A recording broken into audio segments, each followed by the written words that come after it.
Hey everybody, brand new week, brand new video breaking down week 13, all of the recaps from all the games, going over your top performers of the week, your letdowns of the week, and then at the final part of this video, I'm going to be breaking down my personal top performance of the week is going to be Deshaun Watson. Had an amazing game against the Patriots in the Sunday Night Football matchup. It's going to be a great breakdown. You guys don't want to miss it.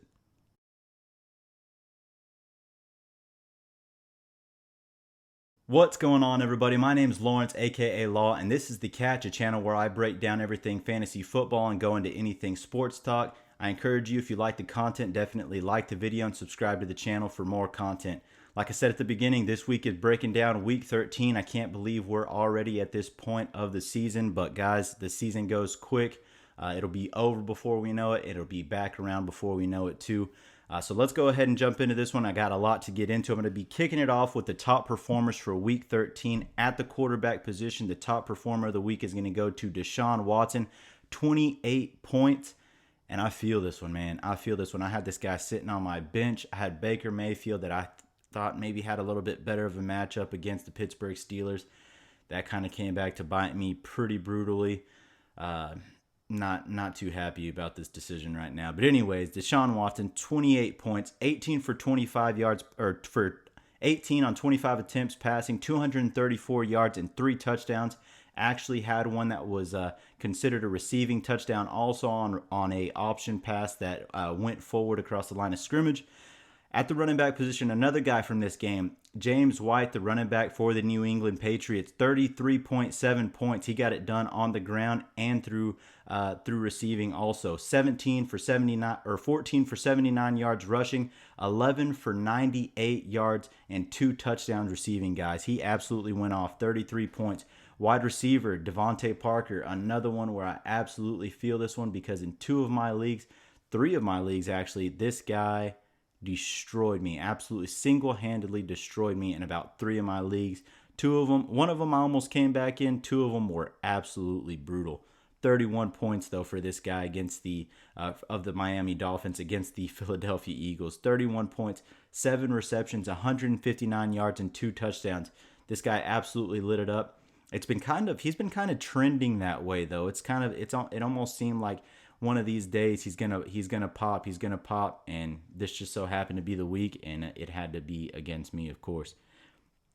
At the tight end position, just like everybody drew it up, Tyler Higbee, 20 points on 7 receptions, 107 yards, and 1 touchdown, guys.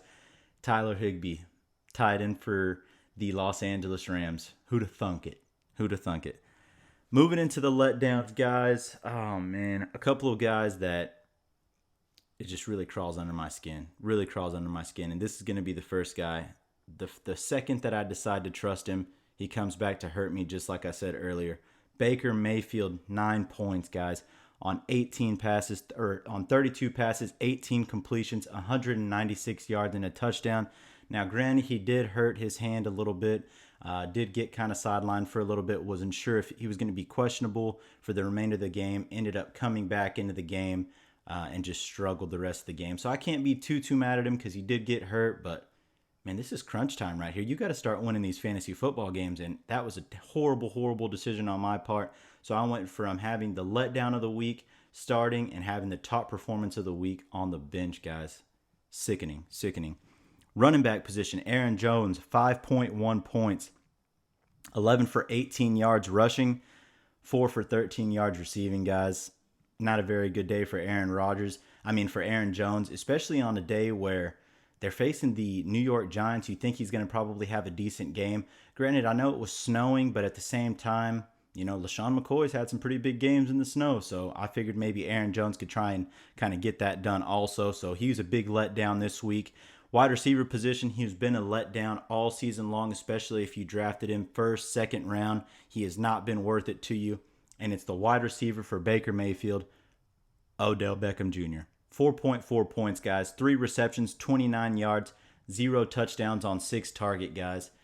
This guy has hurt everybody all season long. It's been pretty brutal for him and this whole Cleveland Browns organization this year. It's just been a frustrating season for everybody, fantasy, NFL, it doesn't matter. It's been frustrating for everyone. At the tight end position, George Kittle, a guy who I figured would have another big game. He was coming off a pretty solid performance. I figured he'd have another one. Only 2.4 points, though, guys. Two receptions, 17 yards, no touchdowns on 4 targets, guys. So if you had any of these guys in your lineup, bummer, especially if you had them all at the same time. But at the same time, on the other side, if you had all the top performers on your side, oh man, money in the bank, especially going into these fantasy playoffs. They're right here, guys. I can't believe it's already that time. It's still hard for me to wrap my mind around that. Pretty crazy. Moving on to the injury report, though, guys. Baker Mayfield, like I said earlier, he did injure his throwing hand. He had X-rays during the game.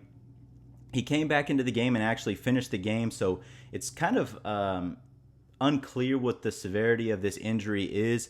All I do know is that him being able to finish the game was definitely a good sign, so I'll definitely keep an eye out on that, especially right now during crunch time of the playoffs. He does say he's going to be okay. We'll probably play this coming week, but definitely something to monitor, especially if Baker Mayfield is one of your only quarterbacks. So Greg Olsen left the game after a helmet-to-helmet hit, was taken to the sideline, and did not return. His timetable is also unknown right now. Ian Thomas is going to be the tight end for the Carolina Panthers right now. Darrell Williams, I saw this one firsthand, unfortunately, left the game with what's being said as a hamstring injury. When I first saw the play, if you haven't seen it, his knee buckles on a bit of a cut, and his knee shakes and buckles up, and it's just a non-contact type of injury. Most of the time when it's a non-contact injury, those injuries are never good. I personally thought it was a knee, ACL, MCL, something along those lines, but it's being said that it's going to be a hamstring in this case, so will definitely be something to monitor on this one. It's a pretty congested backfield to begin with LaShawn McCoy, and you're talking about also having Damian Williams. Darwin Thompson is another guy that can actually come in, the rookie that they drafted this year. So pretty congested backfield still, even with Darrell Williams being monitored with this injury. Kalen Ballage, probably one of the most disappointing running backs in fantasy football this year. We all thought that maybe he could come in and take the starting job from Kenyon Drake, and well, he did, because Kenyon Drake got drafted. But at the end of the day, Kalen Ballage had an absolutely terrible year. He ended up being carted off the field in this game. Patrick Laird and Myles Gaskins are going to be the next in line, and it was reported today, which today is Tuesday that I'm recording this, so you'll probably be seeing this video on Wednesday. But he, as of Tuesday, he's already been officially placed on the IR. His season is actually done. So if you're looking for running backs on the waiver wire, I would definitely go Patrick Laird. Myles Gaskin is going to be somebody to definitely consider also, especially in your deeper leagues. Chester Rogers is expected to miss the remainder of the season with a fractured knee, so don't think that many of you guys had this guy rostered, but at the end of the day, injury's an injury, and you never really want to see that happen. But, guys, jumping into the recap, I do kind of want to go over these pretty quickly, so if you hear me sounding like Busta Rhymes, just kind of reading these off, just let it go, guys. Just let it be. All right, so Jets at the Bengals. Bengals actually got the first win of the season, so shout out to brother-in-law Sean, man. Yeah, we definitely talked about this one on Thanksgiving. We said that it could probably happen. If it was going to happen, it was probably going to be against the Jets, because they've been pretty shaky as of late. But Jets at the Bengals again. Bengals actually get their first win. Andy Dalton is given the starting job back, and he actually shows out pretty good. 22 of 37, 243 yards and 1 touchdown. Bengals win this one 22-6. Titans at the Colts, playoff implications, huge playoff implications in this one, and it was exactly as I called. Titans win 31-17 on this one. Ryan Tannehill, 17-22, 182 yards, 2 touchdowns. Derrick Henry is doing what Derrick Henry does, 26 for 149 and a touchdown. Henry now has 6 touchdowns in the last 2 weeks, so he's had a phenomenal couple of weeks. And this one actually turned for the worst on a blocked field goal in the fourth quarter that would have, made this game 17-20. Colts would have taken the lead. But with the blocked field goal, it actually put them 24-17 going into the mid part of the fourth quarter. Just a little bit out of the grasp for the Colts. Ended up finishing up on this one. Titans win this one 31-17. Eagles at the Dolphins. The upset heard around the world this past weekend, or this past Sunday. Dolphins upset the Eagles 37-31. Not much to talk about besides the fact that Devontae Parker had an absolutely monster game. 7 for 159 and 2 touchdowns. Ryan Fitzpatrick, absolute going nuts. Also 27 of 39, 365 yards and 3 touchdowns.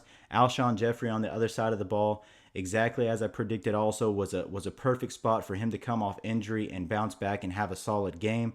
9 for 137 and a touchdown. So if you followed my advice that I put out on Sunday, you were rewarded. Packers at the Giants, a snow game, guys. Haven't seen a snow game in a while.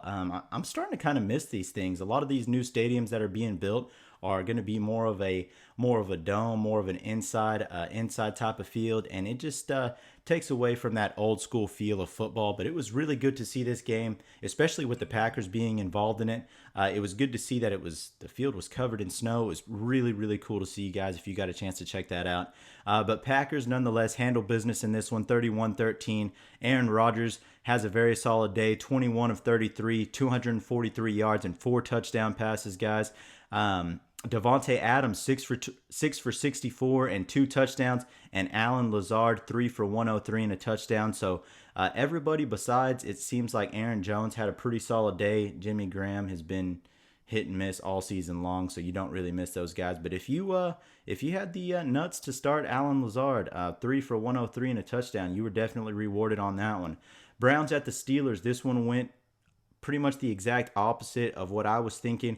Steelers actually win this one 20-13. Duck Hodges has another solid outing, 14 for 21, 212 yards and a touchdown. He does throw an interception in this game, but it doesn't come back to hurt him at all as they actually win the game. So James Washington, huge fan of James Washington. I've said it all season long. 4 for 111 yards, 1 touchdown on a great catch between 2 defenders in the end zone. If you haven't had a chance to check that out, go into YouTube, look up the highlights. Probably going to be one of the first highlights that you see. Steelers are actually, as of right now, the 6th seed in the AFC for playoff implications, guys. So definitely something to monitor as these next few weeks go by.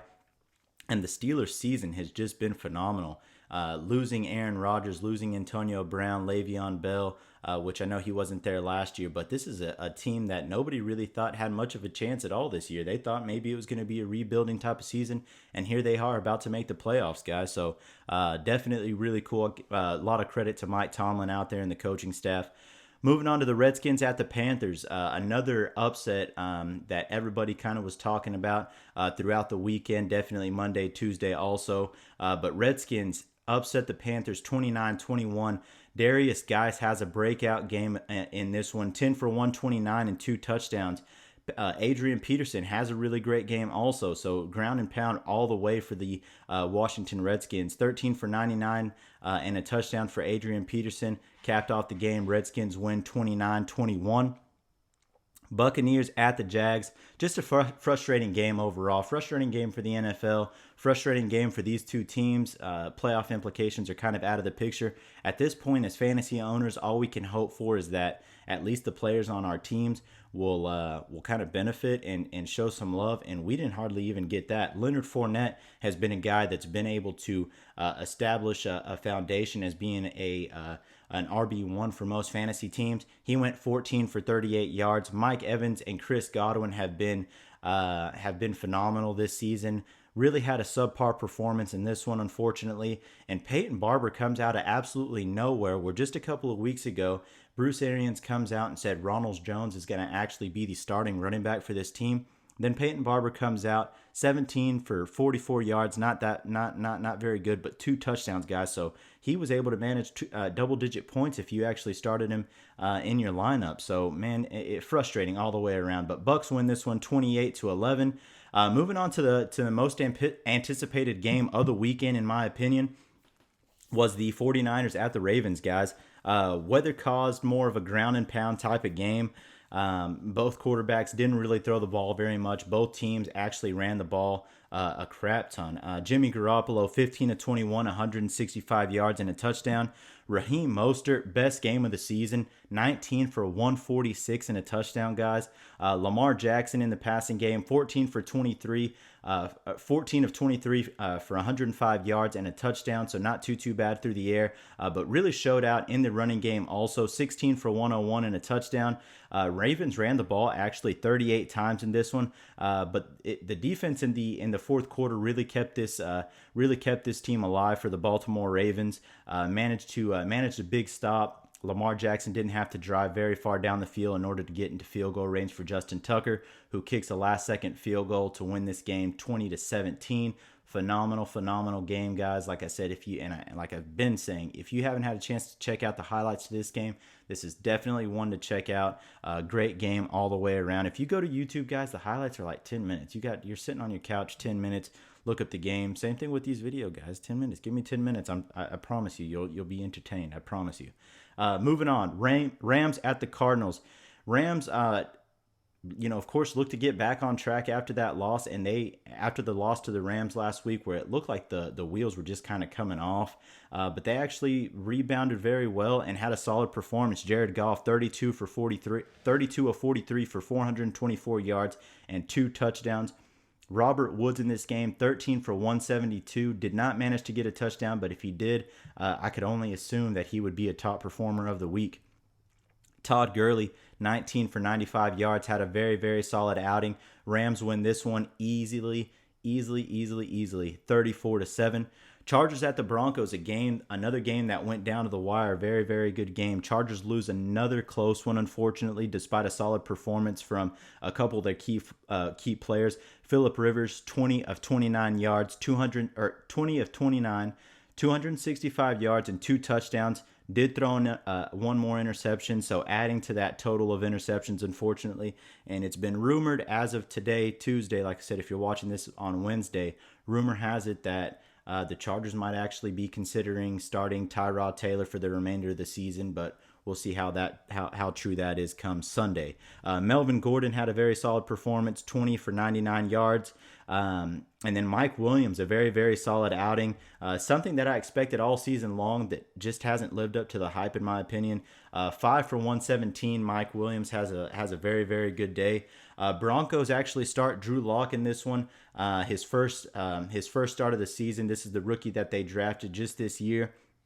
But he had a pretty solid performance, 18 for 28, 134 yards, 2 touchdowns. Did throw an interception, but doesn't hurt him too bad. As like I said, they win the game, so who really cares? Cortland Sutton is really, really showing to be a wide receiver one for this team. He's very, very underrated, and he's come in, and I think he can be a very, very good wide receiver and security blanket for Drew Lock and this young offense. He goes off 4 for 74 yards, 2 touchdowns on one of Drew Lock's very first touchdown passes, an absolutely gorgeous pass. Again, guys, I'm going back to the highlights. If you haven't had a chance to check out the highlight, you should definitely check that one out. Number 1 play in SportsCenter's top plays on Sunday, so definitely check it out. You don't want to miss that one also. But nonetheless, at the end of the game, comes down to a pass interference with just a few seconds left. Actually puts the Broncos in field position, so I know that's very, very frustrating for the Chargers organization and the Chargers fan base. But Broncos managed to get into field goal range after that called pass interference. And Brandon McManus drills a field goal with the last seconds of the game. Broncos win that one 23-20. Raiders at the Chargers, a game that I thought was going to be a little bit closer than what it was, but very, very frustrating outing for the Raiders.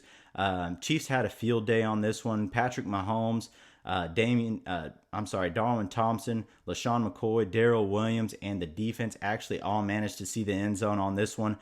Chargers actually win 40-9 over the Raiders, and Raiders have been outscored in the last couple of weeks, 74-12, guys. In the last 2 weeks, the Raiders have just had no offense, and they've got Josh Jacobs, who's had another phenomenal year, had a very solid outing on Sunday, rushing for over 100 yards. So something that they're going to need to get figured out. I don't know if it's Derek Carr. I don't know if it's the offensive play calling, but these guys really have no weapons at the wide receiver position. Darren Waller has been very good at tight end for them, so maybe something to look for in this year's draft is definitely a high caliber wide receiver to help them out, because they need it, guys. Lord knows they need it. Moving on to the Sunday night football game. Great game, guys. Patriots at the Texans. Texans actually come up with a huge win in this one. Deshaun Watson, like I said earlier in my top performers, had a phenomenal game. 18 of 25, 234 yards, three touchdowns, and actually 1 receiving touchdown, like I said earlier. Kenny Stills, Duke Johnson, Darren Fells, all saw the end zone in this one also. My computer's falling asleep here. Darren Fells, again, Kenny Stills, Duke Johnson, Darren Fells, all saw the end zone in this one, guys. So they all had a very solid performance. And just another performance for the Patriots that is frustrating for their offense. Brady, 24 of 47, 326 yards, 3 touchdowns, and 1 interception. Julian Edelman lighting up the box score again, 6 for 106 and a touchdown. And just like I said earlier, James White, another top performer, 8 for 98 through the air. 2 touchdowns on this game. So just a solid or a frustrating, performance from the Patriots in this game. So Lord knows that they need some help moving forward. Definitely at the wide receiver position also. If you haven't seen the snippet of Tom Brady just laying into the wide receiver core, brutal guys. He's very, very frustrated. And it's going to be, I'm anxious to see what the rest of the season has in store for them because they definitely look very, very vulnerable right now. Very, very vulnerable.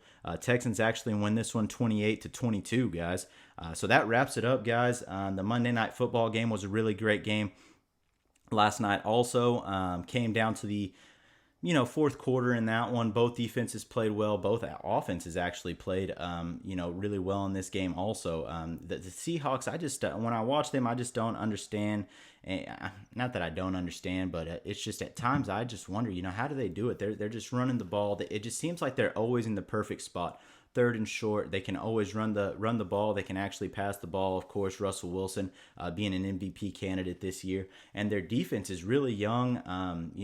Especially in the secondary, they've got a couple of really, really great linebackers and interior as far as the defensive line goes. But guys, this is definitely a team that can be Super Bowl contenders and a team that has actually jumped up to the number 2 seed in the NFC. The 49ers actually dropped down to the 5th seed. So as of right now, if everything kind of plays out the way it's looking right now, is the Dallas Cowboys will host the San Francisco 49ers at home. So definitely another thing that I'm anxious to see kind of how the rest of the season plays out, guys. But that does it for the recap of Week 13. Like I said, I cannot believe that it's actually this far along the season, guys. It's almost over. We're right around the corner of playoffs. We're already in the fantasy football playoffs. So blows my mind, guys. Blows my mind. But moving on to the last little bit, give me just a few more minutes in this video because this is something that you don't want to miss. Deshaun Watson's performance on Sunday Night Football the other night was one of the better performances I've seen in a really long time from any quarterback, and especially against this defense who has been an elite defense all season long. He had a phenomenal game, guys. Didn't turn the ball over, didn't put the ball into any bad situations, and those are a couple of things that I want to dive into with you guys in the rest of this video right here. So let me go ahead and get this set up real quick, and then we'll go ahead and get started with that. But he had a very solid performance, guys. Like I said, he just looked very, very patient. The offense did a very good job at keeping his decision making very limited. They didn't make it very difficult for Deshaun Watson at all. Of course, we've seen him all season long. He's a runner. He extends the plays. He can make the plays down the field. He's got a very accurate arm, got a big arm, can go deep, and he's got the wide receivers to do it. Kenny Stills, Will Fuller, and DeAndre Hopkins, guys, very, very solid wide receiver core. And in this game, it really showed just how efficient they can be. Now, the consistency with Bill O'Brien as the head coach has always been kind of a wishy-washy type of situation for me. I think he's probably among the bottom of the coaches, at the bottom of the barrel of coaches in the NFL right now. So I just really hope, I'm a big fan of Deshaun Watson and DeAndre Hopkins, so I just really hope that they can find the season to really make that run and get these guys set up maybe in a Super Bowl, hopefully even winning a Super Bowl. Definitely big fans of them, guys. So get a quick drink of water real quick and we jump into this. All right, guys. So again, jumping into this breakdown, let's go ahead and get started right now, baby. Now, let's do it. So as you guys can see right here, let me just back this up a little bit here. As you guys can see here, back it up again. Back it up. As you guys can see here, 3rd and 4, first quarter right now, 6 minutes left, ball on the 31-yard line. The Patriots are actually up right now 3-0.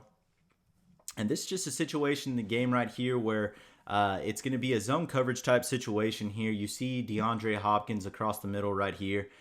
Pretty simple, just kind of a trip set right here. Running back for protection on his right-hand side here, and then Will Fuller on the opposite side there, one-on-one. But this is just a great presence in the pocket right here. The offensive line allows him plenty of time, no real rush in his face. And he actually notices the zone coverage right here, guys. So he allows DeAndre Hopkins to kind of come around Patrick Chung right here, setting that soft zone right there. Allows him to, to of course have a really, really accurate pass right there. No real congestion, not very contested at all. Solid pocket. Just steps up, guys, and rips one across the middle.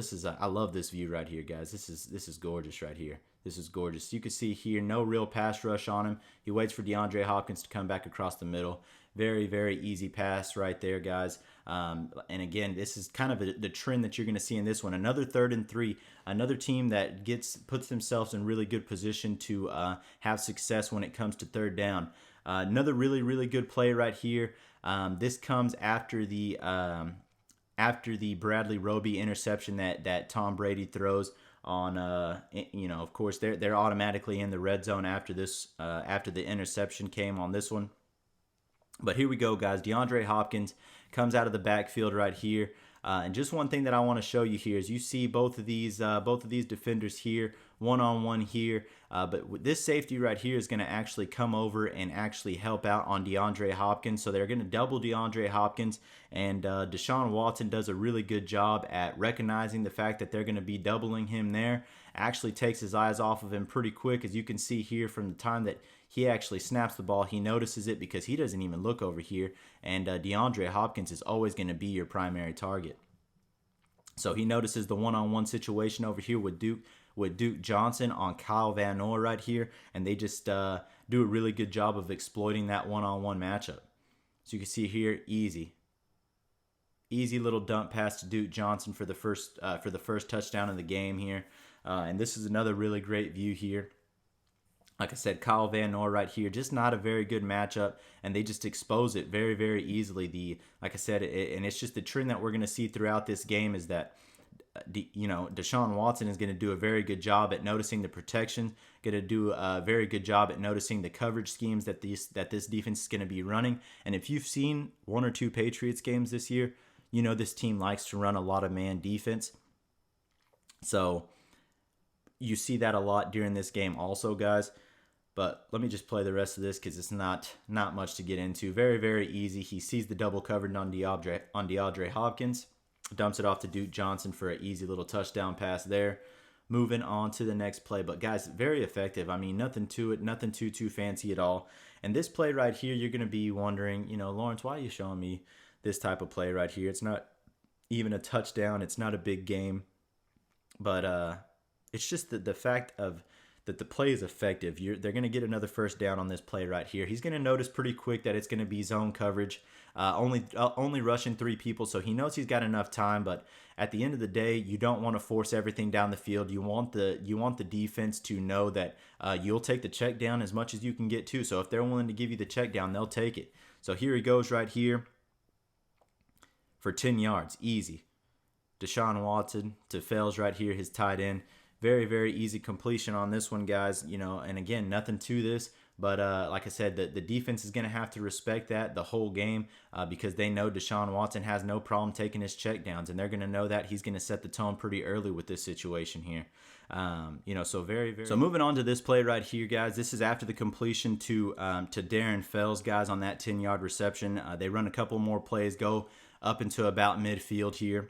And this is just another example similar to the previous one where Deshaun Watson just does a really good job of just kind of taking what he can get in this situation. You don't really want to force the ball every time down the field on this defense, and you especially don't want to turn the ball over, put the ball in some dangerous spots, because if there's a defense that's going to exploit that, it's going to be this defense right here in the New England Patriots.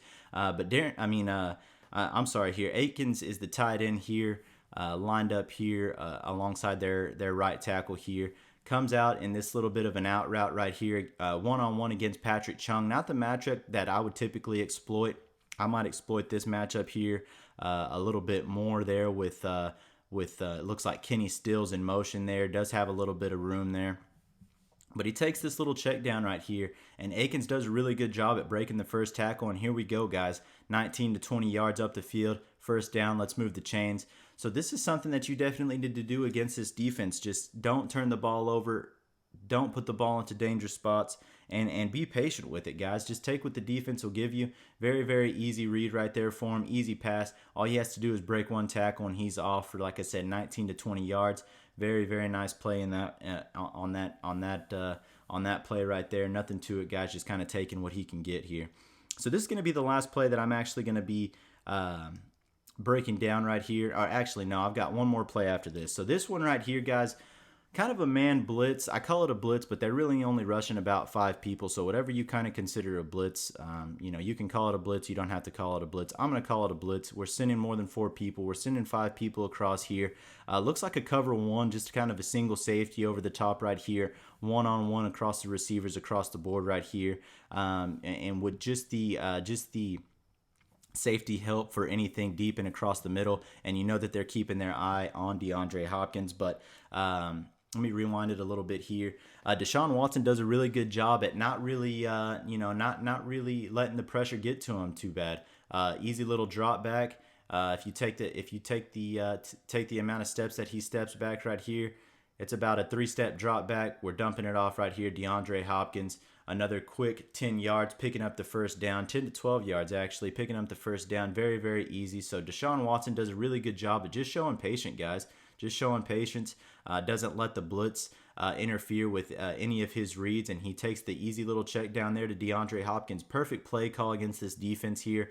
Really like what they're doing. Like I said, guys, just taking what the defense will give them and working with it, guys, and working with it.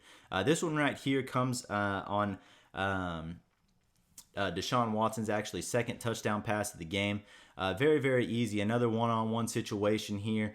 They are in the red zone, and they do have to respect the run. There's of course, no doubt about that at all. So you can see here it is 2nd and 1, ball on the 13-yard line, and the Texans do have the lead right now, so they don't really have to do anything too aggressive. They can actually run the ball. 2nd and 1, you can run the ball, pick up a first down. So I really like the play call right here. They're going to go with a play action type RPO here. As you can see here again, man coverage.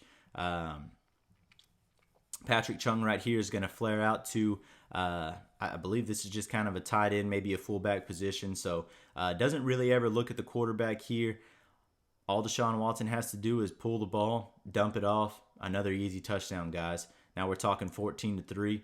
But as like I said, you can see here the communication going on here. Go ahead and motion over, Patrick. Let's go ahead and one-on-one with this guy right here. But this is a situation where 2nd and 1, guys, the Patriots know that all they have to do is get 1 yard, and they're actually picking up the first down. So very, very good play call to get these linebackers to bite up here, and it just takes that split second. See, Hightower right here pauses here because he actually thinks Deshaun Watson is going to be running the ball with this flow that's coming out this way. He's actually got a lot of blockers in front of him. This guy can turn into a blocker and start kind of sealing this edge for Deshaun Watson to take off running. Decides not to, dumps it off. Easy touchdown, guys. This is going to be the last play that I'm going to be breaking down because it really just kind of puts the icing on the cake for why I chose Deshaun Watson as my top performer, and to showcase his top performance of this week. As you can see here, guys, 3rd and 10. We're up, the Texans are up 14-3, ball on the 35-yard line. So it's a situation where you're pretty much in field goal range, guys. You're in field goal range at this point, at least trying for a field goal, trying to get some points out of this situation right here. So against the Patriots, you don't ever really want to give them a chance to come back into the game. So I really, again, going back to the play calling in this game, I like the fact that they're being aggressive here. They know if we get another touchdown, we go up 21-3. It's already the 3rd quarter, only 5 minutes left. We have a really good chance at winning this game. Now, I know what you're thinking. The Super Bowl a couple of years ago with the Falcons, they definitely come back, and it was in NRG Stadium. So, oh man, a little iffy on that one. But I love the aggressive play call right here by Bill O'Brien and his staff. Coming out here, 3rd and 10, guys, 3rd and 10. And they actually had, before this touchdown, a touchdown pass to Will Fuller that Will Fuller actually dropped in the back of the end zone. But as you can see here, guys, let's see, 1, 2, 3, 4, 5, 6, 7, 8, 9, 10, 11. So all of your defensive players are right here. So no high safeties, nothing over the top. These guys think they're just going to be playing for the field goal, probably something short. So they decide to get aggressive, kind of stack the box because they're playing for a run also, maybe a short pass, which is it's ideal, guys. It's ideal in this situation, especially if you're playing safe. The Dallas Cowboys would damn sure run the ball right here, try and kick a field goal. Might miss it, might not. Who the hell knows? But anyways, that's beside the point. Moving on to this last play right here, guys, is like I said, everybody down right here in the box, getting ready to play anything, not let anything get in front of them. Get behind them for a first down. What they're not keeping into consideration is the deep ball pass right here. Kenny Stills runs this bit of a double move right here on the outside. Looks like a bit of a post route. Ends up turning it up the field to the corner right here as he sees Deshaun Watson kind of flush out of the pocket. But beautiful, guys. Beautiful, beautiful. In this situation right here, you never want to see your defensive end running up past the quarterback, and that's exactly what's going to happen. All he has to do is step up, delivers a really, really beautiful pass to Kenny Stills in the back of the end zone, and redeems themselves from the previous play, guys. That Will Fuller dropped that pass. So just a beautiful, beautiful play right here. Deshaun Watson on a 10-step drop back gives him plenty of time to be able to read what the defense is doing. Kenny Stills, one of the more athletic wide receivers in the league right now, runs a really great route, and he breaks it off just at the right time as he sees Deshaun Watson stepping up in the pocket and extending the play. So props to Kenny Stills on this play also. But very, very nice. But Deshaun Watson just stepping up and letting it rip, guys. Flick of the wrist, and we're throwing it, golly, 50 yards down the field easy as he's hitting the back of the end zone.